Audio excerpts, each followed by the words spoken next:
Hey, ladies. Hey, congratulations for Belly of the Beast. Thank you. Thank you. Thank you. It's amazing to watch a documentary like this, is because it reminded me of another documentary called No Mas Babies a Yes. few years ago, and I could never imagine something like that would ever happen again in California. And then all of a sudden, your documentary came up. Yeah, I actually met Renee in 2012 at a eugenics event that was taking place at the Berkeley Law School, and then later saw No Mas Bebes when it premiered at the LA Film Festival, and so appreciated her film and her lens and how she examined reproductive justice. I think the films are very complementary. Absolutely. So first question for you, Erika, when did you originate and started on this documentary? Why did you want to do it? Well, I first was introduced to Cynthia Chandler in 2010, a decade ago. So we were just remarking about how long this process has been. And, you know, for Kelli and Cynthia, it's 2 decades in the making. And for me, it's a decade. I was really inspired by Cynthia's compassionate release work, and was also really inspired by Justice Now, the organization that she co-founded. And they had a campaign called the Let Our Families Have a Future campaign, which essentially exposed the multiple ways that prisons destroy the basic fundamental human right to family. One of the most heinous, of course, being the illegal sterilizations, primarily targeting women of color. And as a Jewish woman who grew up in Salt Lake City, the phrase "never again" was always profoundly in the back of my mind. And when I learned about this different kind of genocide that was happening through imprisonment, through forced sterilization behind bars, I knew that I wanted to get involved. And initially, this was as a volunteer legal advocate, providing direct service needs for over 150 people inside California's women's prisons. And from there, kind of this initial idea, Belly of the Beast, was born out of that collaboration. And the idea was to really chronicle the incredible human rights documentation work that was happening inside prisons, that was being funneled out through this incredible network of activists. And you know, the way that Justice Now worked, they had board members who are currently incarcerated, one of the only organizations, if not the only organization in the country, that really received that worked that way, and kind of had that strategy and policy informed by people inside. And you know, this kind of documentation really became more of a character-driven portrait of Kelli and Kelli's relationship with Cynthia after I had a chance to meet Kelli a few years into the process. And of course, I had heard about Kelli Dillon's powerful activism for years. And, you know, if it wasn't for Kelli's discovery in the first place and her advocating for other people, none of this would have happened. There wouldn't have been the hearings, there wouldn't have been the bill, there wouldn't have been this work, this film. And so when I met Kelli, she was actually working as a community interventionist in LA, doing domestic violence prevention and gang intervention work. And I'll let her talk a little bit more about, you know, her experience. At the time, she didn't want to talk about what had happened, and had really set that part of her life aside, and became involved behind the scenes as really an advisor in the early days. And that changed when the Center for Investigative Reporting released their series of articles, and there was this real call from the movement for Kelli to be a voice for other people who might not be able to testify. And that was really the moment that we both decided that we would film her experiences, and then also kind of became more and more centered around her as the process went along. Kelli, that was a lot about you here. There. For you, Kelli, why is it so important for you to tell this story? Was it comfortable to basically tell this story, and was there a lot of convincing? Oh, it took a lot of convincing. It took a lot of convincing. I want to first start off saying I'm digging your sweater over there. That's why I was smiling. I was like, dang, you really got the Christmas, Thanksgiving thing going on over there. So I just want to say it cheered me up a little bit because I'm like, it is the holiday season amidst all of this other political stuff and social justice stuff we got going on. So thank you so much for the sweater. So But true. it did. So true. But it did take a lot of convincing for me. So let me just say this is that I know that Erika kind of already mentioned it, that this documentary was 10 years in the making, but she hopped in on the middle of Cynthia and I's fight. And I know people say, well, if it wasn't for me, that, that courage, but here's the thing. If it wasn't for the bravery and the commitment and the passion that Cynthia had for us, okay? And I say us, meaning that women in prison, period, because Cynthia was already in there fighting for women who had who was HIV positive, who had hepatitis B and C, who was not receiving the level of medical care that they should have. And it was someone who introduced me to her, saying, you got to meet this dynamic lady. She's a Harvard law, attorney, and da da da. And when I saw Cynthia, I was like, you talking about her? She looked like a rock star. You know what I'm saying? Especially from especially from the feet down. I was like, okay. But here's the thing. Once by the time I met Erika, I was already caught up in between telling my story as a woman who was advocating towards domestic violence policies, of women who were what we call battered women at the time, who were sentenced to long periods of time. And I was already in that storytelling mode. So when I got a hold to Erika, dealing with Erika, for a moment, I just didn't want to feel exploited. It was having to trust another entity, right? And what I mean by entity, she represented Hollywood for me. You know what I'm saying?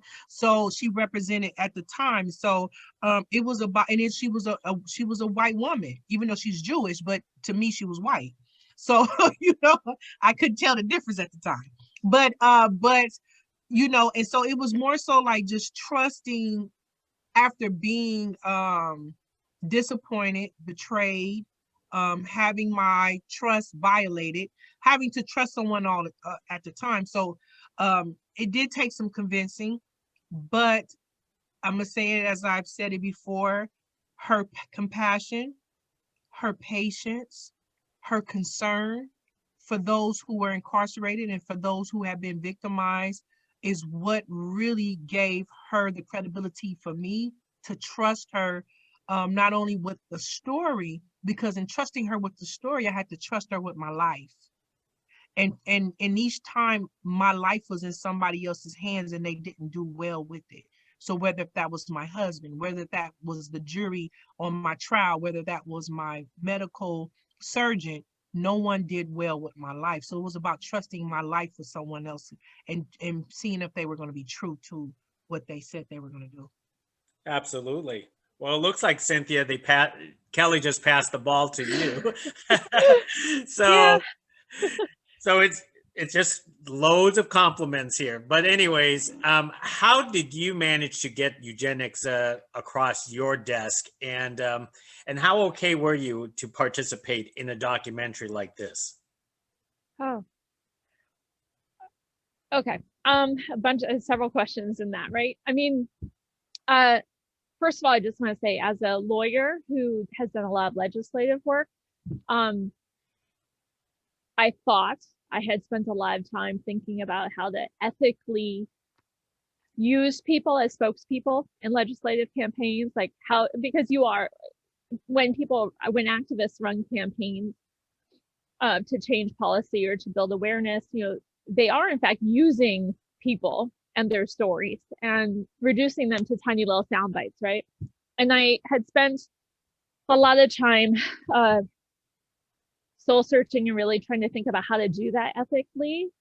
And even so, watching people like Kelli become exhausted in the process. And it was a humbling and important experience for me to be on the other side of that, right? And to be on the side of being one of the sort of people used in the narrative creation, right? and to not be the one driving it, but instead to be kind of taken along. So it's been a really important experience for me and my growth as a human being, frankly.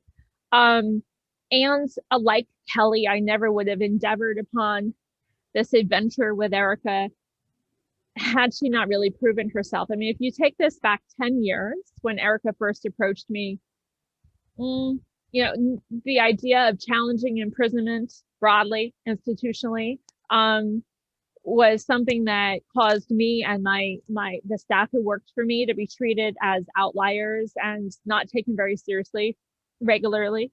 And I had a lot of concerns about working with a filmmaker or film crew that might turn all of us as staff and certainly our clients into caricatures and sort of mock us in the movement. And so when Erika first approached me on wanting to work on following this campaign and, you know, and be part of it, my response to her was like, come volunteer with us, like come actually be part of the work. And to Erika's credit, which I think is really unusual for a filmmaker, she agreed to embed herself fully in our movement. And really proved herself for years and really helped carry the work forward at times doing all the heavy lifting. I mean, really worked on this campaign and became part of the movement.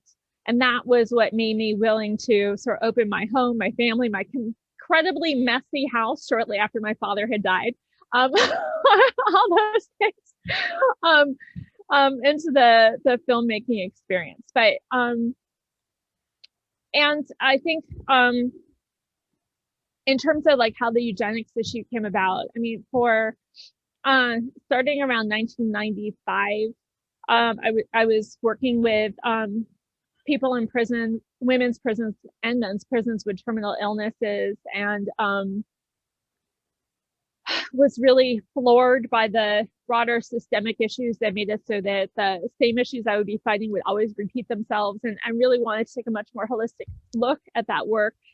And in 2000, when Justice Now, I co-founded Justice Now, and with a whole board of people in prison and the leadership of this new organization, we wanted it to be both an organization that challenged violence against women as well as challenged imprisonment, which was very bizarre and unique 20 years ago.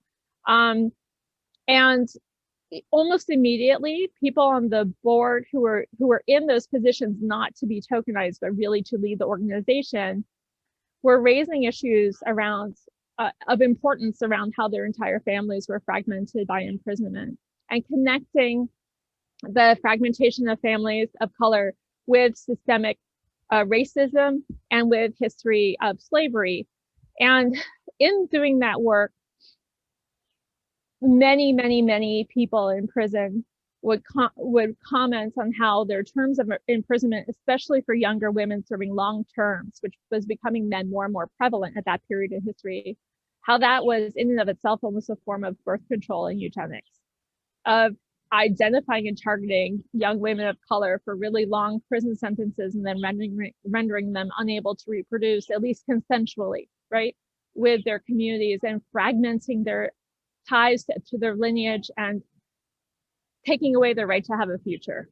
And so that was part of what led to this initial campaign that Erika mentioned, and then which led then Kelli to reach out to me and send a letter saying that she had had this surgery and she didn't know what it was, and no one would tell her the truth, and she had all these symptoms. And upon getting that letter, I suspected that she might have been subjected to a forced, unknowing surgical menopause through a hysterectomy, but didn't know for sure until I got the records. And actually, Kelli and I had the misfortune of meeting each other for the first time by my having to go into prison and tell her this news and show her the records, which is a profound, horrific experience that I shared secondarily with her.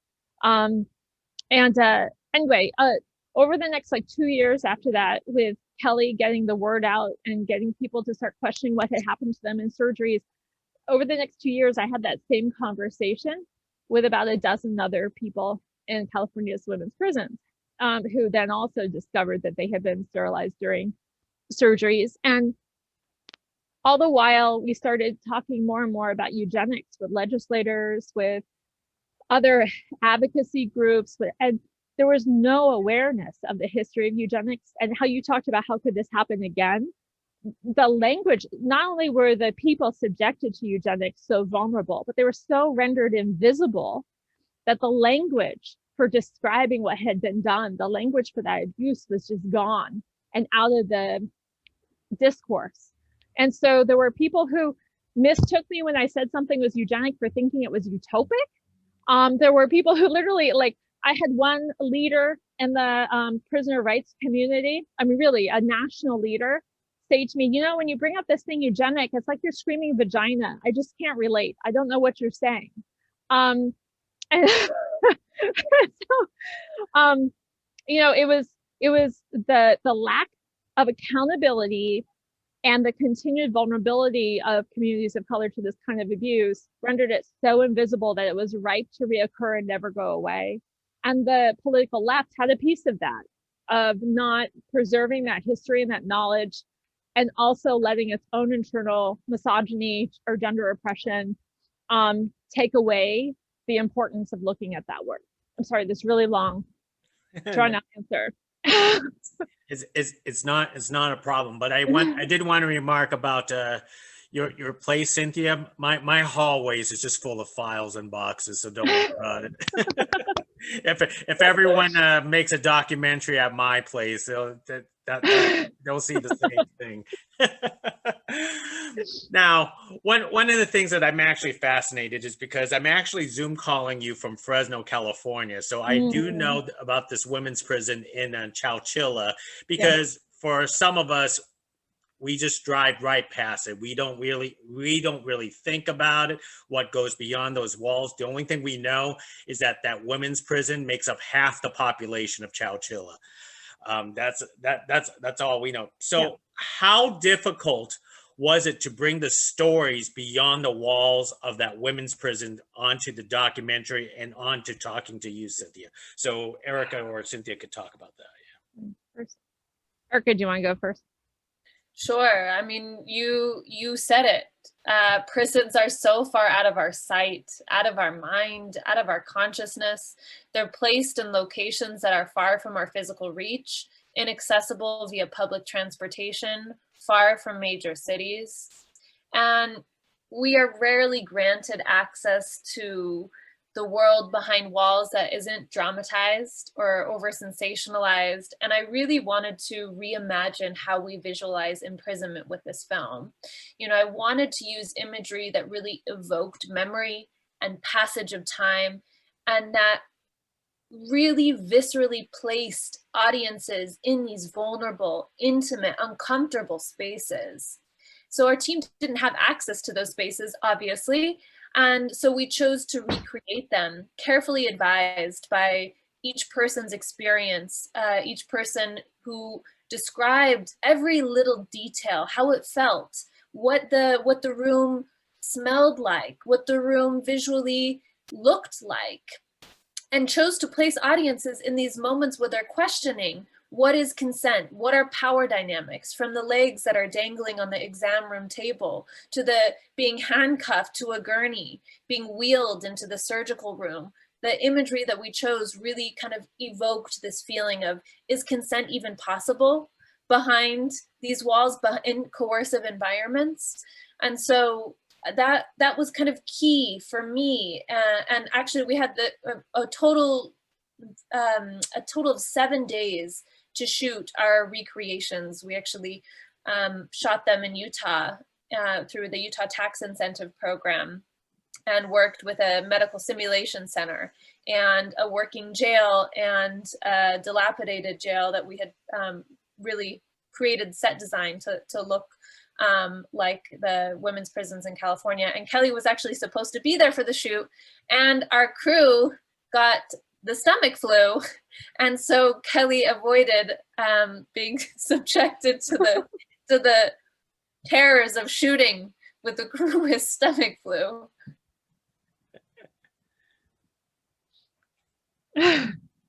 Although that kind of would have been accurate. So true, Cindy. So true. No, I mean, and for me, I mean, you know, so I got out of law school in 1995, and I glommed on to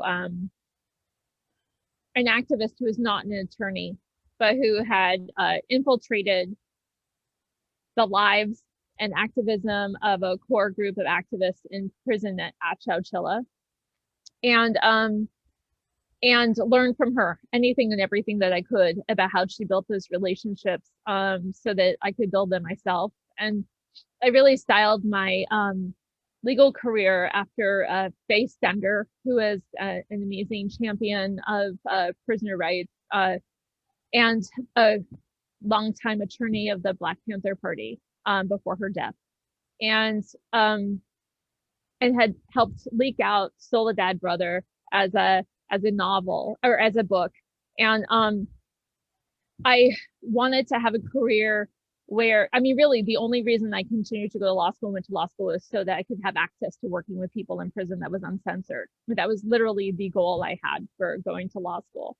So it took, you know, many years of developing long-time relationships. There were folks who, the first few times I met with them, wouldn't even trust me to buy them a soda, let alone talk to me in depth about real challenges they were facing. And by the time I met Kelli, I had been doing that work for 6 or 7 years. And even though I spent about 1 to 2 days a week on average for that entire period of time working with people inside, I only got as far as seeing the visiting room and the skilled nursing facility within the prison, right? Even with working as hard as I could, I was still shut out of the culture, shut out of really understanding the lay of the land physically, and shut out of really appreciating fully and understanding the level of retaliation that people faced for working with me. One of my first clients that I worked with, who was an amazing activist I worked with to try to get hepatitis C information and education into the prisons with her. She was retaliated against for her work with me and for advocating for other women, and moved out of that prison and administered counter-indicated medications and killed for her activism. And I represented her family in a wrongful death suit successfully, but she was killed. Right. And for me, I was like 26, 27 years old at the time that she died.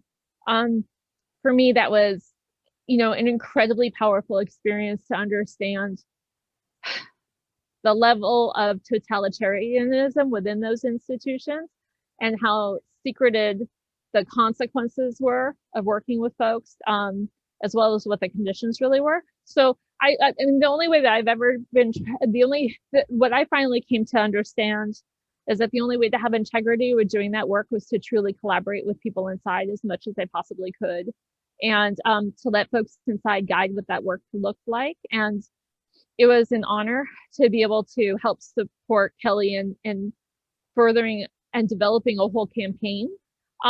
And actually, in Kelli and I's first conversation, one of the things that came up was, why was it that I, as a white woman, we were both, I mean, I was about 30, she was about 24, I think, around. You know, how was it that we were both young women, but I was able to sit down and read her medical records and have a better understanding of her body than she was? Why was it that I was free and she was in prison, right?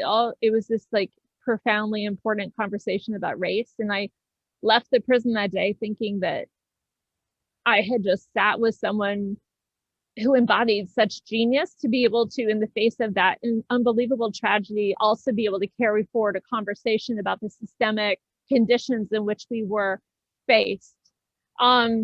Anyway, so it's been, I just tell people that everything I've learned about human dignity and resilience and loyalty, I've learned from working with people inside, and it's been an honor and inspiration. Kelli, because this is a lot of it's your story for yourself. When you were first brought the news, how did you handle this psychologically and mentally over the years? I mean, did you have to go through some kind of therapy sessions or support groups, or basically just to hang on, or you were always a strong person? Thank you for that. Just give me a moment because I am processing Cynthia's her emotions. I'm very close to Cynthia, and so I know what she's feeling, and so I am being sensitive to that right now, without trying to cry myself. But when she told me that, my first reactions was shocked. I felt shocked. I felt betrayed by a medical health professional whose vow and oath is to care without prejudices, without racial whatever, to care for another individual's human life. Um, I felt um, I felt vulnerable. Um, I felt victimized, again, re-victimized within a system by a system. You know, I felt those things. Um, when me and Cynthia began to have that conversation, because that's my personality. That's my personality. I overanalyze everything anyway, but I wanted to, I guess I needed to make sense of why this happened to me. Before we knew that other women was also affected by it, it was a personal issue. It was that I was intentionally targeted. And I had tried to also understand what was it about me that made me the victim again, right? I'm a woman who has post trauma before that with domestic violence. And that's the first thing that, you know, a woman who is coming out of that type of trauma is, what did I do to deserve this?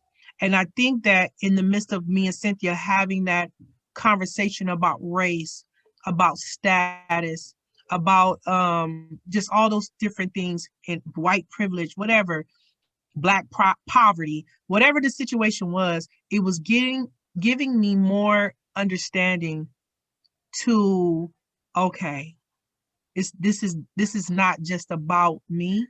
This is about the system of things. This is the way it is, right? So immediately what began to flood my heart, my mind, my spirit is, it's like I got knocked back 100, 200, 300 years. I was back in slavery again and all the things. And so I immediately connected to my ancestors, and I said to myself that this is what they must have been feeling when they were told that they were not human.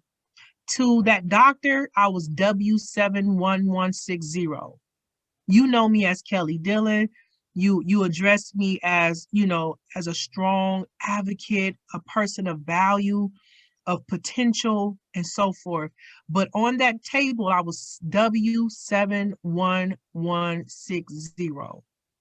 And that those are the numbers that you say when you ride by, those are the numbers that you pass by. Those are they are we are numbers. We are counted as cattle. We were treated as cattle. We was treated as a herd of animals, the way we was herded in to have the surgery, the way we were stamped and clamped and everything else, and then herded back out like on an assembly line. There was no humanity from the beginning to the end of it. And speaking with Cynthia, I needed to make sense of it, you know? And so that began the fight. That began the fight where she asked me, what do you want to do? And but here's the thing, simultaneously, like I guess the social advocate or began to birth in me, because on one end I was fighting for myself, but as she began to teach me about eugenics and teach me about systematic racism and things like that, I began to do my own investigations and research and begin to look into the history of those things. And then it made me open up my eyes and pay more attention to the other women that I started to see having these surgeries. And so when I saw that, and I began to put the two together, you know, that's when I said, I presented it back to Cynthia, say, hey, Cynthia, I don't think it's just me. I think it's a bunch of us. But I could not get back to what was happening with my sisters, Latina, indigenous, women of white poverty and substance abuse, as well those who they deemed unfit. I couldn't get back to that because I was also trying to fight my own battle. And understanding this, my case happened in Fresno. So it happened among a jury of my so-called peers who had relatives, who themselves worked, who drove by those prisons and loved so many people who are connected or work for those people that chose to believe a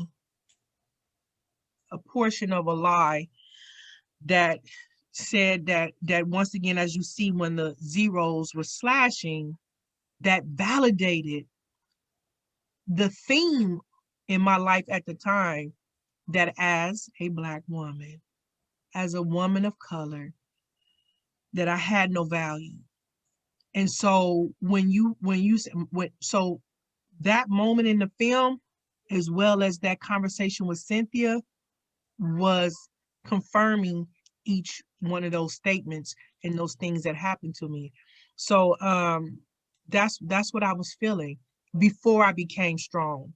I never get a chance to talk about this one more time. I just want to say this one thing, is that after she told me that, I began to break down. I began to implode. I couldn't explode because I was in prison, but I began to implode. I began to lose weight. My mental health broke down. I began to have panic attacks. I was so scared of my environment. I wasn't scared, but I was so distrustful of my environment that I no longer wanted to eat anything. I didn't trust where I was at. I no longer, even though, you feel pretty much somewhat safe in prison. You go about a daily thing, but I no longer felt safe there. I no longer felt like I was in my environment. So at that time, prison truly became a dungeon for me. And then I was threatened. So when you asked about mental health issues, they started to label me as crazy because of what happened to me, said that all of the symptoms that I was experiencing was in my head. And then they referred me to the psychiatrist, who prescribed me trazodone and something else. And then they tried to also threaten that if I didn't take the psych medications, that would have took my strength, that would have took my mental capacity to fight in the manner that I was fighting. They told me that they was going to write me up and then take my date to parole from me. So like Cynthia said, all those retaliatory tactics and strategies were being used on me at the time. So it took a lot for me to push past what I was internally feeling, push past what I was externally experiencing, in order to come to a place of strength, not only for myself, but for my sisters. Well, that's a journey that I hope no others would actually go through. But for all three of you ladies, because it's Erika's journey is 10 years, Cynthia and Kelli's is like almost 20-year journey for yourselves. What kept on motivating you to keep on going on through this project? After all, because it's such a lengthy and harsh subject, you could have easily given up at any moment.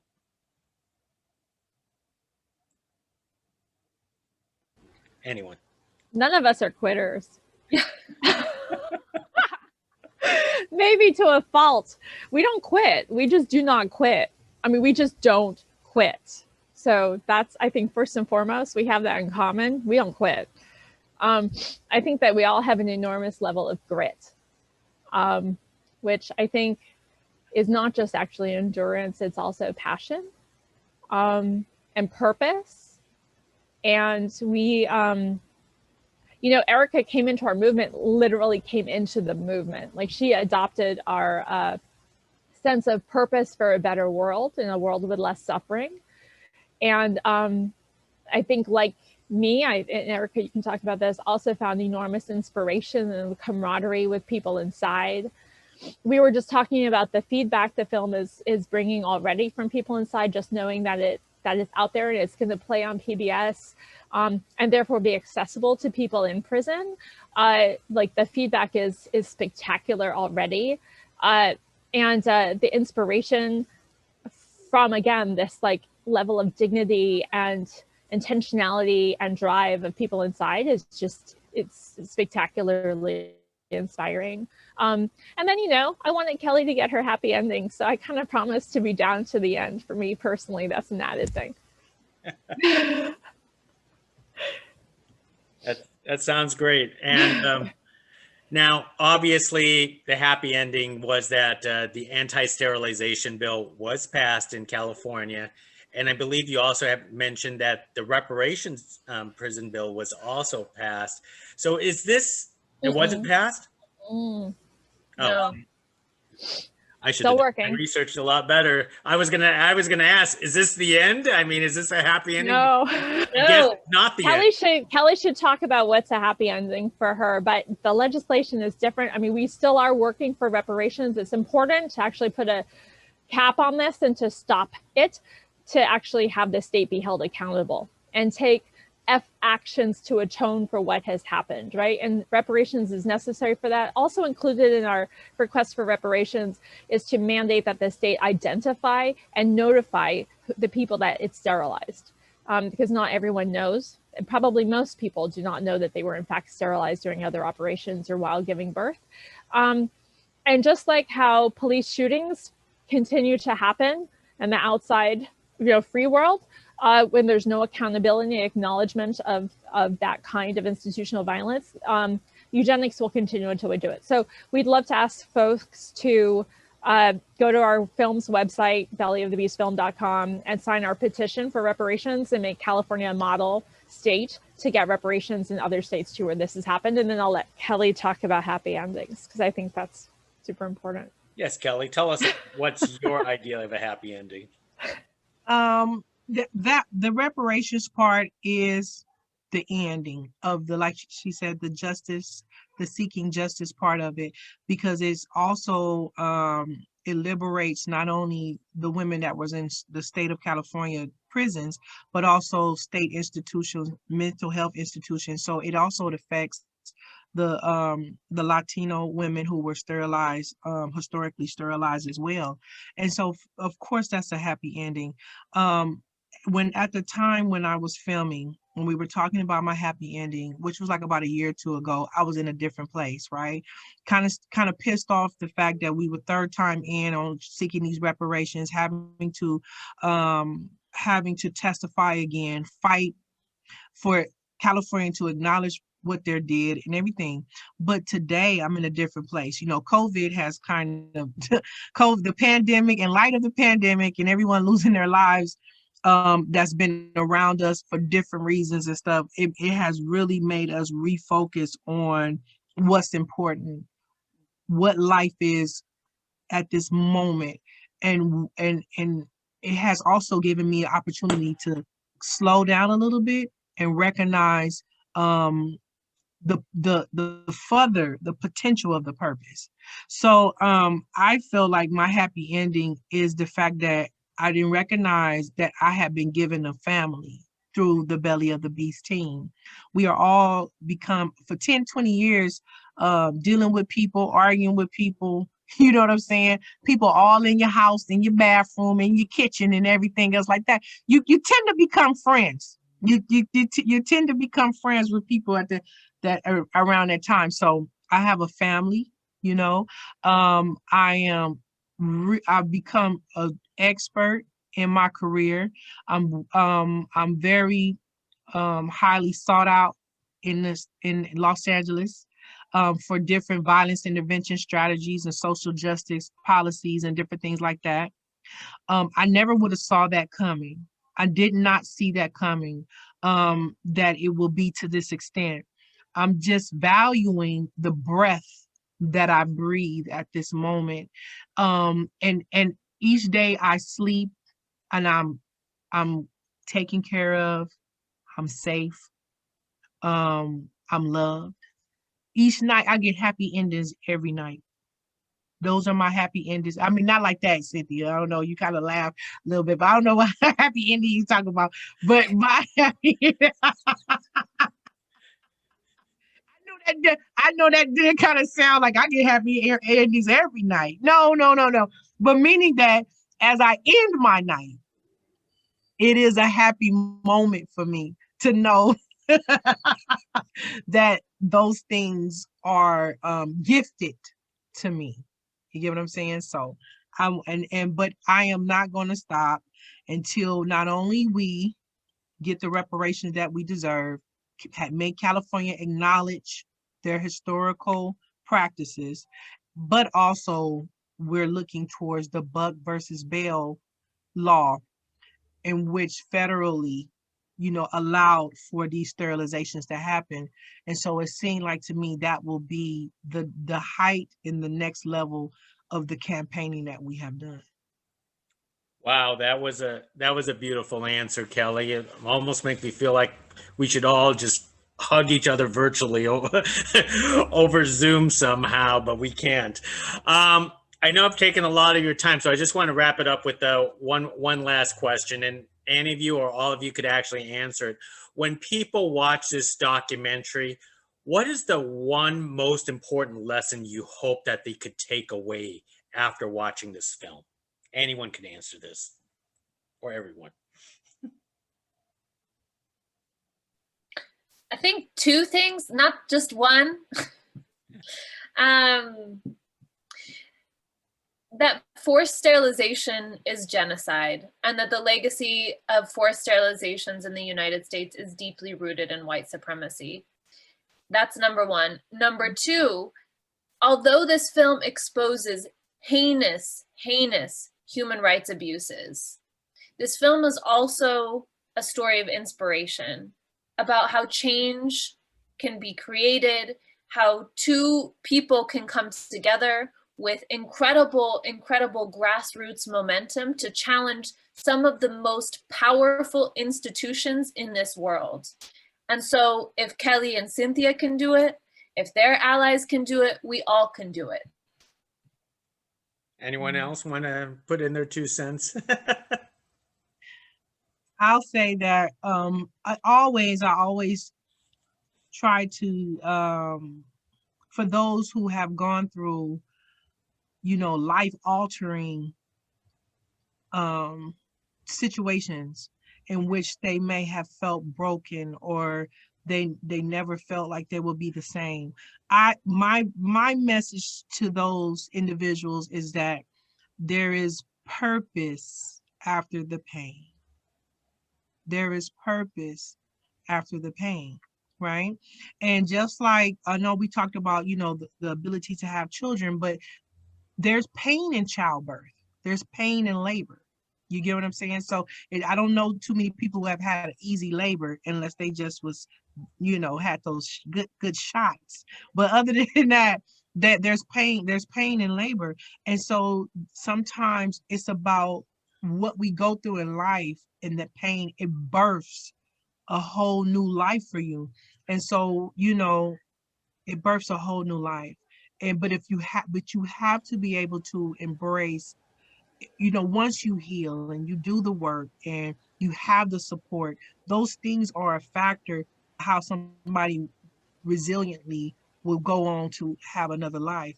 And what you see in my life in this film is what the potential of one's life when they have the support, when they have love, and that makes the difference in the potential of a person's life. That support, it makes the difference. And so what you see today is the result of the support that's I'm surrounded by, that's on this Zoom call with us today. Wow, that's excellent. Well, ladies, hey, thank you very much for this very impactful documentary, Belly of the Beast. And this is a wonderful conversation. Hopefully it opens a lot of people's eyes and basically support your movement to reform the prison and justice system. Thank you. Thank you. Thank you. Thank you, Gabe. Okay. Bye now.